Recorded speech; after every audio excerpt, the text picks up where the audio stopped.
नमस्कार मेरे प्यारे दोस्तों, स्वागत है आज की एक नई वीडियो में। दोस्तों आज की इस वीडियो में कक्षा 11 हिंदी काव्य के संस्कृत खंड के 5वें पाठ गीतामृतम का पूरा लिखित हिंदी अनुवाद आपको बताने वाला हूं। एक एक श्लोक की व्याख्या आपको मैं पूरे अपने इस हैंड रिटेन नोट्स में बेहतरीन तरीके से बताऊंगा। पहले आपको बुक में समझाऊंगा, उसके बाद अपनी इस नोट्स में बताने वाला हूं कि कैसे आपको संदर्भ लिखना है, कैसे आपको हिंदी अनुवाद लिखना है। एकदम आसान तरीके से आपका एक एक डाउट पूरा क्लियर होगा। बस वीडियो में अंत तक जुड़े रहें और ध्यान से देखते रहें। आपका एक एक डाउट और एक एक श्लोक बेहतरीन तरीके से खत्म हो जाएगा और अच्छे से समझ में आएगा। ठीक है, तो चलिए शुरू करते हैं। तो यहाँ पर देखो, पहला श्लोक आप सभी के सामने आ चुका है। तम तथा कृपयाविष्टम अश्रुपूर्णा कुलेक्षणम विषीदंतमिदम वाक्यमुवाच मधुसूदनः। ठीक है ना, समझना, एक एक शब्द को मैं आपको बता रहा हूँ। ठीक है ना, तम माने उस, तम माने उस, तथा माने इस प्रकार से या ऐसे। ठीक है ना, तथा माने इस प्रकार से या ऐसे। कृपयाविष्टम, इसका आप लोग संधि विच्छेद करो, सबसे पहला काम। तो कृपया आविष्टम अश्रुपूर्णा आकुल ईक्षणम। ठीक है ना, 4-5 शब्द इसमें निकलेंगे। एक तो निकलेगा कृपया, दूसरा निकलेगा आविष्टम, तीसरा निकलेगा अश्रुपूर्णा, चौथा मिलेगा आकुल, पांचवा मिलेगा ईक्षणम। ठीक है ना, तो देखो, कृपया का मतलब हो गया कृपापूर्ण यानी दयालुतापूर्ण या करुणापूर्ण। ठीक है ना, तो कृपया माने दयापूर्ण, दया कह लो। आविष्टम माने पूर्ण रूप से, ठीक है ना, यानी दयापूर्ण। तो कृपया आविष्टम मतलब दयापूर्ण। अश्रुपूर्णा मतलब आंसुओं से भरे हुए। ठीक है ना, अश्रुपूर्णा मतलब आंसुओं से भरे हुए। आकुल मतलब व्याकुल। इक्षणम माने नेत्रों वाले। ठीक है ना, आकुल मतलब व्याकुल, इक्षणम माने नेत्रों वाले। विषीदंतम, विषीदंतम माने दुखी मन से। ठीक है ना, विषीदंतम माने दुखी मन से। इदम माने यह, वाक्यम माने वाक्य, उवाच माने कहे, मधुसूदन माने श्री कृष्ण। ठीक है ना, अब यहाँ पर देखना, ये गीतामृतम चैप्टर में युद्ध भूमि में अर्जुन को भगवान श्री कृष्ण उपदेश दे रहे हैं। ठीक है ना, जब अर्जुन युद्ध करने के लिए तैयार नहीं हो रहे थे तो भगवान श्री कृष्ण अर्जुन को युद्ध करने के लिए तैयार कर रहे थे। ठीक है ना, तो पहले श्लोक में उसी बात का वर्णन किया गया है कि तम माने उस, ठीक है ना, उस दयापूर्ण मन वाले। ठीक है ना, दयापूर्ण मन वाले यानी दया से भरे हुए और आंसुओं से भरे हुए व्याकुल नेत्र वाले, दुखी मन वाले अर्जुन को, कोष्ठक में लिखेंगे अर्जुन को। ठीक है ना, अर्जुन को इदम माने यह वाक्य भगवान श्री कृष्ण, मधुसूदना माने भगवान श्री कृष्ण, तथा माने ऐसे, उवाच माने बोले। ठीक है ना, एक बार फिर से देख लो। उस कृपापूर्ण मन वाले, आंखों से भरे हुए, वो आंसुओं से भरे हुए नेत्र वाले, दुखी मन वाले अर्जुन को इस प्रकार के वचन भगवान श्री कृष्ण इस प्रकार से उवाच माने बोले। ठीक है, अब ये श्लोक आपके एग्जाम में आएगा तो कैसे लिखेंगे ये चीज आप लोग देख लीजिए। एक तरफ आपको लिखना है तम तथा, दूसरी तरफ लिखना है मधुसूदन। ठीक है, मधुसूदन जो है दोस्तों वो भगवान श्री कृष्ण की पर्यायवाची है, ध्यान देना। ठीक है, अब आप लोगों को वहां पर सबसे पहले संदर्भ लिखना है। तो संदर्भ में लिखेंगे कि प्रस्तुत श्लोक हमारी पाठ्य पुस्तक हिंदी के संस्कृत खंड में संकलित गीतामृतम नामक पाठ से लिया गया है। ठीक है, हिंदी अनुवाद में लिखेंगे उस दुखी मन वाले, करुणा से पूर्ण, आंसुओं से परिपूर्ण, व्याकुल नेत्रों वाले अर्जुन से भगवान श्री कृष्ण ने यह वाक्य बोला। ठीक है, या यह वाक्य बोले। अब क्या बोले आप लोग इसे द्वितीय श्लोक में समझेंगे। ठीक है ना, देखो दूसरा श्लोक है क्लैव्यम मा स्मगमः पार्थ न तत्तुपद्यते क्षुद्रम हृदय दौर्बल्यम त्यक्तो उत्तिष्ठ परंतप। समझना, क्लैव्यम, क्लैव्यम मतलब कायरता को या कह लो नपुंसकता को। ठीक है ना, क्लैव्यम मतलब कायरता को या नपुंसकता को। माँ माने मत, इसम माने था या है। ठीक है ना, इसम माने ये, गमह माने जाओ। ठीक है ना, गमह माने जाओ। तो देखो यहाँ से लेकर के यहाँ तक का इसमें माने था भी होता है। ठीक है ना, है भी होता है, तो इस पे उचित समय के हिसाब से इसको हम ज्वाइन कर लेंगे। क्लैब्यम मतलब नपुंसकता की ओर। ठीक है ना, नपुंसकता की ओर। माँ माने मत, गमह माने जाओ, अर्थात नपुंसक मत बनो। ठीक है, नपुंसकता की ओर मत जाओ, इसका मतलब नपुंसक मत बनो यानी कायर मत बनो। तो भगवान श्री कृष्ण अर्जुन को कहते हैं कि हे अर्जुन आप कायर मत बनिए। ठीक है ना, आप कायर मत बनिए। पार्थ माने अर्जुन। ठीक है ना, पार्थ माने अर्जुन, हे अर्जुन आप कायर मत बनिए। ना माने नहीं, एतत माने यह, त्वयि माने तुम्हारे लिए, उपपद्यते माने उचित है, यानी कि कायरता तुम्हारे लिए उचित नहीं है। ठीक है ना, इस पूरे शब्द का मतलब ये हुआ कि यह तुम्हारे लिए उचित नहीं है। इसमें भी 4 शब्द हैं, संधि करिएगा तो मिलेंगे। देखिए, क्लैव्यम मतलब नपुंसकता की ओर, माँ माने मत, गमह माने जाओ, अर्थात हे अर्जुन कायर मत बनो, ये कायरता जो है तुम्हारे लिए उचित नहीं है। ठीक है ना, क्षुद्रम माने तुच्छ, हृदय माने हृदय की, दौर्बल्यम माने दुर्बलता को, यानी हृदय की तुच्छ दुर्बलता को, ठीक है ना, हृदय की तुच्छ दुर्बलता को त्यक्त्वा माने त्याग करके, उत्तिष्ठ माने उठो, परंतप माने शत्रुओं का नाश करने वाले भगवान से वो शत्रुओं का नाश करने वाले अर्जुन, यानी कि हे अर्जुन, परंतप क्या है, शत्रुओं का नाश करने वाला यानी अर्जुन, शत्रुओं को पीड़ा पहुंचाने वाले अर्जुन, अपने हृदय की इस तुच्छ दुर्बलता को त्याग करके उठो और युद्ध करने के लिए तैयार हो, ठीक है ना। इसके पूरे का अर्थ यही हो जाएगा। अब इसको कैसे लिखेंगे हिंदी अनुवाद में आपको बता रहा हूं। देखो, हिंदी अनुवाद में आप अपने से शब्द ऐड नहीं कर सकते। अगर आप अपने से शब्द ऐड करेंगे तो उसको कोष्ठक में आपको लिखना पड़ेगा, अन्यथा आपके मार्क्स कट जाएंगे, ठीक है ना। जैसे यहाँ पर हमने लिखे हुए हैं अर्थ को क्लियर करने के लिए, तो आप लोग एक तरफ लिखेंगे क्लैब्यम माँ इसमें, दूसरी तरफ परंतप डैश डैश कर देंगे, संदर्भ पूर्वक, यानी पहले वाले जैसा यहाँ पर भी लिख लेना। हिंदी अनुवाद में लिखेंगे हे पार्थ। अब पार्थ क्या है, कोष्ठक में अर्जुन लिखेंगे। देखिए अर्जुन जो है हमारे श्लोक में नहीं है, पार्थ है, तो अर्जुन हम अपने मन से लिखेंगे, इसलिए इसको कोष्ठक में लिखेंगे, ठीक है ना। हे अर्जुन, कायरता को मत प्राप्त हो। अब देखिए इसका अर्थ क्या है, अर्थात कायर मत बनो, ठीक है ना, यानी कोष्ठक में इसको लिखेंगे। यह तुम्हारे लिए उचित नहीं है। हे शत्रुओं को पीड़ा पहुंचाने वाले, तुम युद्ध की इस अपने हृदय की इस तुच्छ दुर्बलता को त्याग कर युद्ध के लिए उठ खड़ा हो, ठीक है ना। युद्ध के लिए अपने से जोड़े हैं तो इसको कोष्ठक में लिख देंगे, ठीक है। बस यही काम आपको करना है। देखिए व्याख्या और हिंदी अनुवाद अलग अलग होता है। व्याख्या में आपको डिटेल में वर्णन करने का चांस रहता है, ठीक है ना। आप जितना चाहें उतना बढ़ा चढ़ा करके लिख सकते हैं, लेकिन आप हिंदी अनुवाद में ऐसा नहीं कर सकते, ये चीज आपको ध्यान देना है। अब देखो यहाँ पर असोच्यान सोचस्त्वं प्रज्ञावादांश्च भाषसे गतासूंश्च नानुशोचन्तु पंडिताः, ठीक है ना, ना अनुशोचन्ति पंडिताः, समझना। असोच्य, असोच्य मतलब जिसके लिए सोचना उचित नहीं है, यानी जो सोचने के योग्य नहीं है, जिसके लिए शोक करना उचित नहीं है, ठीक है ना। असोच्य मतलब जिसके लिए शोक करना उचित नहीं है। देखिए यहाँ पर संधि आप लोग करेंगे तो अनुशोचस्त्वम, त्वम माने तुम, अनुशोचस्त्वम माने सोच करते हो, शोक करते हो, ठीक है ना। त्वम माने तुम, अनुशोचस्त्वम माने शोक करते हो, किसके लिए, असोच्यान, जो शोक करने के योग्य नहीं है, यानी कि हे अर्जुन तुम उसके लिए शोक करते हो जो शोक करने के योग्य नहीं है। और क्या करते हो, चा माने और, प्रज्ञावादांश, प्रज्ञावादांश मतलब बुद्धिमत्ता पूर्ण बातें, भाषसे माने बोलते हो, कि हे अर्जुन, श्री कृष्ण कहते हैं कि हे अर्जुन तुम उसके लिए शोक करते हो जो शोक करने के योग्य नहीं है। अनुशोचस्त्वम माने शोक करते हो, असोच्यान मतलब जो शोक करने के योग्य नहीं है। हे अर्जुन तुम उसके लिए शोक करते हो जो शोक करने के योग्य नहीं है, और बुद्धिमत्ता पूर्ण बातें बोलते हो, भाषा से माने कहते हो, बोलते हो, प्रज्ञावादांश माने बुद्धिमत्ता पूर्ण बातें, ठीक है ना। गतासून, गतासून माने जो मर चुके हैं, गतासून माने जो मर चुके हैं, और अनगतासून, अनगतासून मतलब जो अभी जीवित हैं, ठीक है ना, यानी कि मरे हुए व्यक्तियों के लिए और जीवित हुए व्यक्तियों के लिए, चा माने और, ठीक है ना, मरे हुए व्यक्तियों के लिए और जीवित व्यक्तियों के लिए। ना अनुशोचंती मतलब ना माने नहीं, अनुशोचंती मतलब शोक करते हैं, पंडिता माने पंडित, यानी कि जो विद्वान लोग होते हैं, जो विद्वान लोग होते हैं वो मरे हुए व्यक्तियों और जीवित व्यक्तियों के लिए तनिक भी शोक नहीं करते हैं, ठीक है ना। पर तुम तो भाई विद्वतापूर्ण बातें भी करते हो और उन्हीं व्यक्तियों के लिए शोक करते हो जो शोक करने के योग्य नहीं है, ठीक है ना। तो अब आप लोग इसका अर्थ कैसे लिखेंगे, या कह लो हिंदी अनुवाद कैसे लिखेंगे, मेन चीज ये देखना, ठीक है।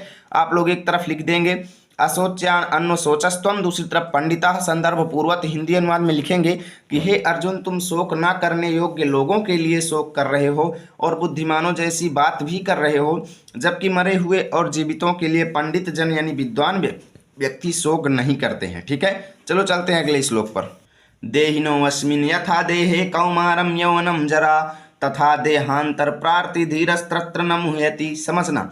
देहिनो मतलब जीवात्मा को, ठीक है ना, देहधारी यानी जीवात्मा को, जीवात्मा को अस्मिन माने इस, ठीक है ना, जीवात्मा को इस देहे मतलब शरीर में, यथा माने जैसे, जीवात्मा को इस शरीर में जैसे कुमारावस्था मिलती है, कौमारम मतलब कुमारावस्था मिलती है, फिर यौवनावस्था मिलती है यानी युवावस्था मिलती है, और जरा माने वृद्धावस्था मिलती है, ठीक है ना। यानी जिस प्रकार जीवात्मा को इस शरीर में कुमारावस्था, यौवनावस्था तथा बुढ़ापा प्राप्त होता है, तथा माने उसी प्रकार से, तथा माने उसी प्रकार से देहांतर, देहांतर माने दूसरे शरीर में, ठीक है ना, दूसरा शरीर प्राप्ति माने प्राप्त होने पर, देहांतर प्राप्ति मतलब दूसरा शरीर प्राप्त होने पर धीर तत्र, धीर तत्र, तत्र माने वहां पर, धीरा मतलब बुद्धिमान लोग, न मोहयति मतलब मोहित नहीं होते हैं, न मोहयति मतलब मोहित नहीं होते हैं यानी मोहग्रस्त नहीं होते हैं, ठीक है ना। तो अब इसका आप लोग हिंदी अनुवाद कैसे लिखेंगे, आप लोग एक बार इसको देख लीजिएगा क्योंकि काफ़ी ज़्यादा स्टूडेंट्स को इसमें डाउट होता है, ठीक है ना। तो यहाँ पर आपका क्लियर होगा। आप लोगों को एक तरफ लिखना है देहनो अस्मि, दूसरी तरफ न मुह्यति, ठीक है, डैश डैश। संदर्भ में पूर्वत हिंदी अनुवाद में लिखेंगे जैसे जीवात्मा को इस शरीर में कुमारावस्था, यौनावस्था तथा बुढ़ापा प्राप्त होता है वैसे ही दूसरा शरीर भी प्राप्त होता है। इसमें बुद्धिमान व्यक्ति मोहग्रस्त नहीं होता, ठीक है। अब यहाँ पर आप लोग कोष्ठक का यूज करेंगे क्योंकि हम यहाँ पर आशय स्पष्ट कर रहे हैं। तो यहाँ पे लिखेंगे कि आशय यह है कि जैसे व्यक्ति को कौमार, यौवन और बुढ़ापे से किसी प्रकार का शोक नहीं होता क्योंकि वह यह जानता है कि ये तो शरीर के धर्म हैं जो होंगे ही, ठीक है। इसी प्रकार से उसे यह भी समझ लेना चाहिए कि दूसरा शरीर धारण करना अर्थात पुनर्जन्म होना भी शरीर का ही धर्म है। इससे जीवात्मा नहीं बदलता जबकि अतः शोक का कोई कारण नहीं है, ठीक है ना। अब चलिए देखते हैं अगले श्लोक को। या एनम वेत्ति हंतारम यश्चैनम मन्यते हतम उभौतौ न बीजानीतो नायम हंति न हन्यते। समझना, या माने जो व्यक्ति, एनम माने इस व्यक्ति माने समझते हैं, हंतारम माने मारने वाला, जो लोग इसे समझते हैं मारने वाला, किसको, आत्मा को, ठीक है ना। जो लोग आत्मा को मारने वाला समझते हैं, हंतारम माने मारने वाला, जो लोग आत्मा को मारने वाला समझते हैं, या माने और, ठीक है ना, या माने या, चा माने और, ठीक है ना, एनम या चा एनम, यहाँ पर तीन शब्द छिपे हुए हैं, ठीक है ना, या चा एनम, चा माने और, या माने जो लोग, एनम माने इसे, मन्यते माने मरने वाला या मरा हुआ, हतम माने मरा हुआ, मन्यते माने मानते हैं, ठीक है ना।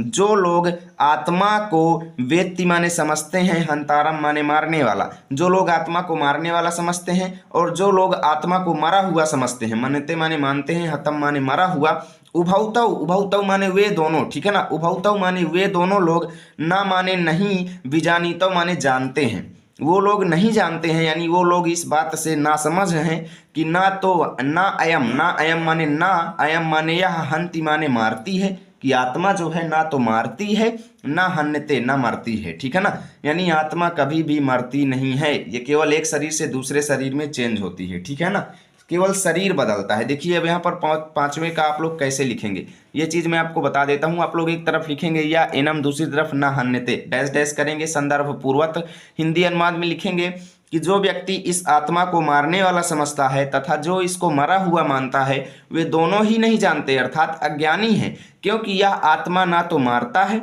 और ना ही मारा जाता है, ठीक है ना, यह अमर है, इतना आपको लिखना है। चलो चलते हैं अगले श्लोक पर। देखिए एक एक चीज को अच्छे से समझिएगा। वासांसि जीर्णानि यथा विहाय नवानि गृह्णाति नरो पराणि तथा शरीराणि विहाय जीर्णान्यन्यानि संयाति नवानि देहि। समझना, वासांसि माने वस्त्रों को, जीर्णानि जीर्ण शीर्ण यानी पुराने, ठीक है ना। वासांसि माने वस्त्रों को, जीर्णानि माने जीर्ण शीर्ण, यथा माने जैसे, विहाय माने छोड़ करके, नवानि माने नए नए, ग्रहणाति माने ग्रहण करता है, नरो माने मनुष्य, अपराणी माने दूसरे, ठीक है ना। यानी जिस प्रकार मनुष्य, नरो माने जिस प्रकार मनुष्य अपने पुराने वस्त्रों को, जीर्ण शीर्ण यानी पुराने वस्त्रों को, जीर्ण शीर्ण से यहाँ पर पुराना लेंगे और वासांसि माने वस्त्रों को, जिस प्रकार मनुष्य अपने पुराने वस्त्रों को, यथा माने जिस प्रकार मनुष्य अपने पुराने वस्त्रों को त्याग करके नए दूसरे यानी दूसरे नए वस्त्रों को ग्रहण करता है, तथा माने उसी प्रकार से शरीराणि मतलब जो शरीर होती है, विहाय मतलब त्याग करके, जीर्ण यानी पुराने शरीर को, उसी प्रकार आत्मा जो होती है पुराने शरीर को त्याग करके, नन्यानि मतलब नई नई, ठीक है ना, नई नई, संयाति माने ग्रहण करती है, नवानि माने नए, देही मतलब शरीर, देही मतलब आत्मा, ठीक है ना। समझना, देही मतलब आत्मा, न्यन्यानि माने दूसरी नई, नवानि माने नई, न्यन्यानि माने दूसरे शरीर को, संयाति माने प्राप्त करती है। एक बार फिर से देखना, जिस प्रकार मनुष्य जो होता है अपने पुराने वस्त्रों को त्याग करके नए दूसरे वस्त्रों को ग्रहण करता है, उसी प्रकार ये आत्मा जो होती है, उसी प्रकार ये आत्मा जो होती है जीर्ण शीर्ण पुराने शरीर को त्याग करके नई दूसरी शरीर में, नवानि माने नई दूसरी शरीर में, संयाति माने प्रवेश करती है यानी ग्रहण करती है, ठीक है। अब पूरे का कैसे लिखेंगे हिंदी अनुवाद वो लोग, आप लोग इसको भी समझ लीजिए। एक तरफ लिखेंगे वासान से जीर्णानि, दूसरी तरफ नवानि देहि। संदर्भ पूर्वक हिंदी अनुवाद में लिखेंगे जैसे मनुष्य पुराने वस्त्रों को त्याग कर दूसरे नए वस्त्रों को ग्रहण करता है, वैसे ही जीवात्मा पुराने शरीर को त्याग कर दूसरे नए शरीरों को प्राप्त होता है। ठीक है, बस इतना आपको लिखना है। अब यहाँ पर देखिएगा अगला, नैनम छिद्दन्ति शस्त्राणि नैनम दहति पावकः न चैनम क्लेदयन्त आपो न शोषयति मारुतः। समझना, देखिए यहाँ पर नैनम से आप लोग संधि विच्छेद करो। ना एनम, ना एनम, ना माने नहीं, एनम माने इसको, ना इसको, छिद्दन्ति माने नष्ट कर सकता है, शस्त्राणि माने शस्त्र, यानी ना तो इसको शस्त्र नष्ट कर सकता है, ठीक है ना तो इसको शस्त्र नष्ट कर सकता है, किसको, आत्मा को, ना तो आत्मा को शस्त्र नष्ट कर सकता है और ना ही इसको पावका माने आग जो है, दहती माने जला सकती है, ना ही आत्मा को आग जला सकती है।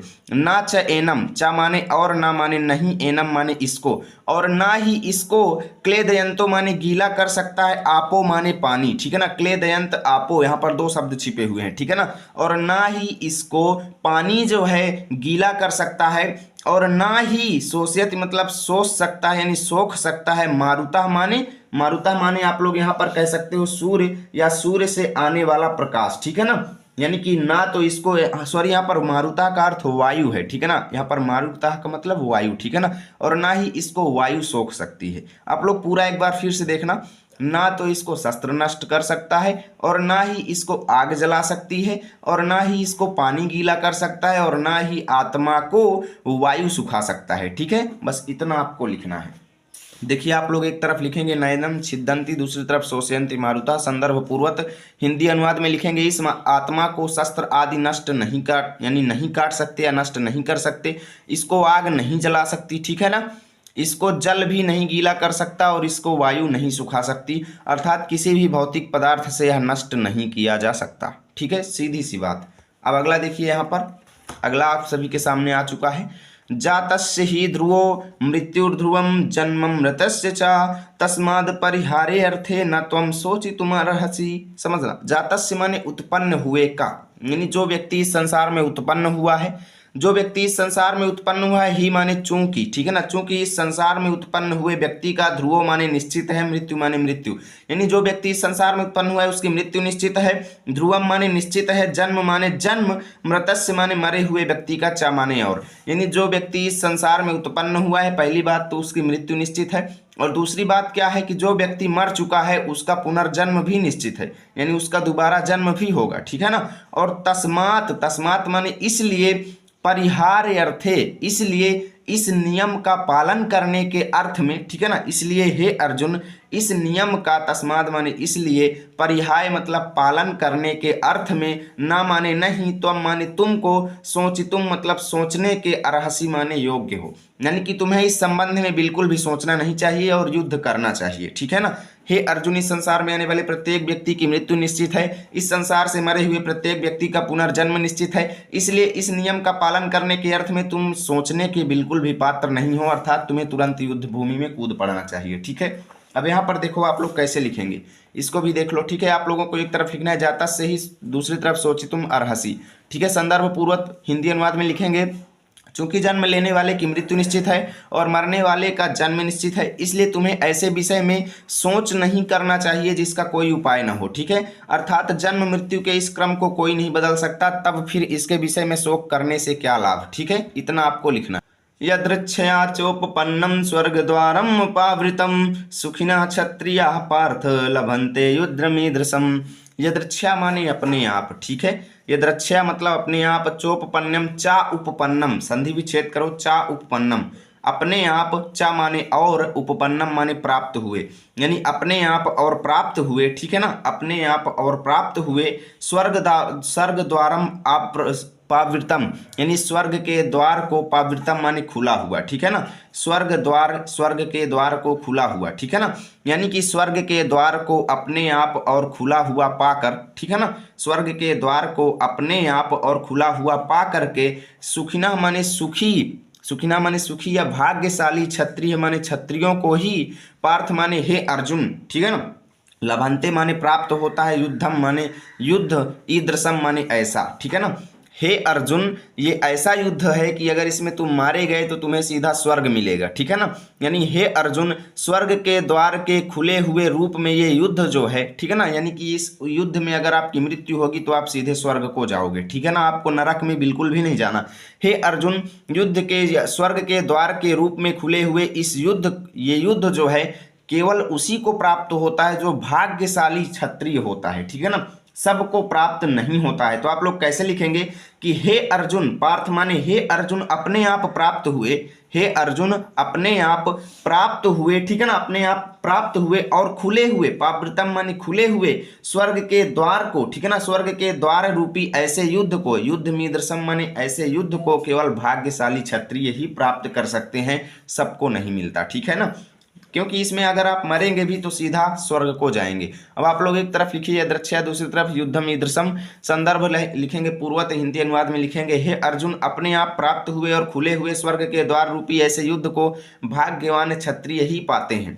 अर्थात तू भाग्यशाली है कि तुझे यह युद्ध लड़ने का अवसर प्राप्त हो रहा है, क्योंकि धर्म युद्ध क्षत्रिय को सीधे स्वर्ग को प्राप्त कराता है, ठीक है, इतना आपको लिखना है। अगला देखो, हतो वा प्राप्यसि स्वर्गम जित्वा वा भोजसे महीम तस्माद्दुत्तिष्ठ कौन्तेय युद्धाय कृत निश्चयाः। हतो वा प्राप्यसि स्वर्गम, यहाँ पर अर्जुन को क्या कहते हैं श्री कृष्ण कि हे अर्जुन, यदि तुम मारे गए, हतो माने मारे गए, वा माने यदि, तो प्राप्यसि माने प्राप्त करोगे, स्वर्गम माने स्वर्ग को।